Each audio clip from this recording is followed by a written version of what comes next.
वंदना करते हैं हम, वंदना करते हैं हम। नीति वचन 1। दाऊद के पुत्र इस्राएल के राजा सुलेमान के नीति वचन।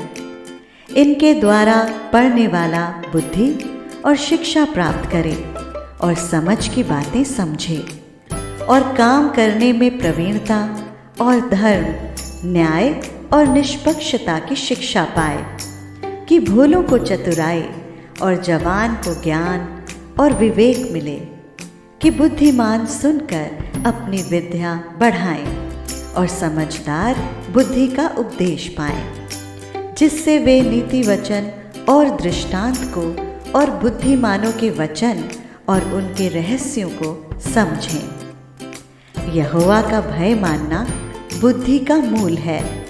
बुद्धि और शिक्षा को मूढ़ ही लोग तुच्छ जानते हैं।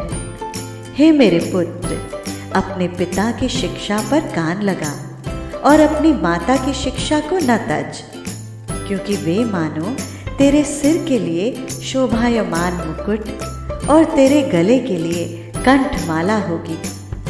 हे मेरे पुत्र, यदि पापी लोग तुझे फुसलाएं तो उनकी बात न मानना।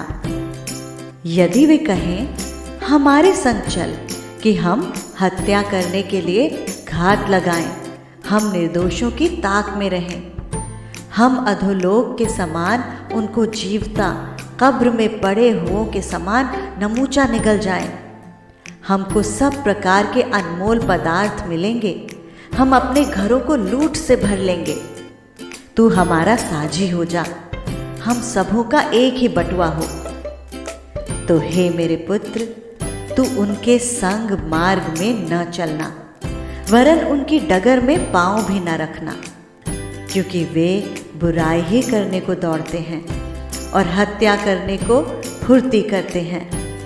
क्योंकि पक्षी के देखते हुए जाल फैलाना व्यर्थ होता है, और ये लोग तो अपनी ही हत्या करने के लिए घात लगाते हैं और अपने ही प्राणों की घात में रहते हैं।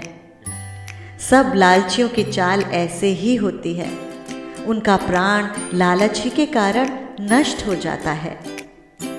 बुद्धि सड़क में ऊंचे स्वर से बोलती है और चौकों में प्रचार करती है। वो बाजारों की भीड़ में पुकारती है, वो फाटकों के बीच में और नगर के भीतर भी ये बातें बोलती हैं।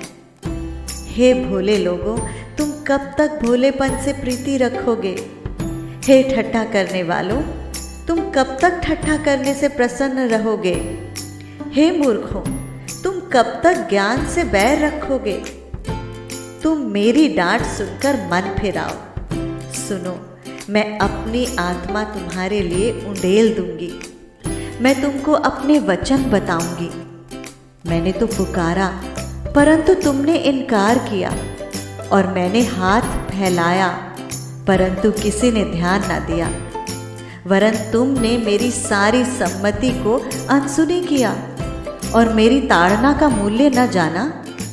इसलिए मैं भी तुम्हारी विपत्ति के समय हंसूंगी, और जब तुम पर भय आ पड़ेगा, वरन आंधी के समान तुम पर भय आ पड़ेगा, और विपत्ति बवंडर के समान आ पड़ेगी और तुम संकट और सकेती में फंसोगे, तब मैं ठट्ठा करूंगी।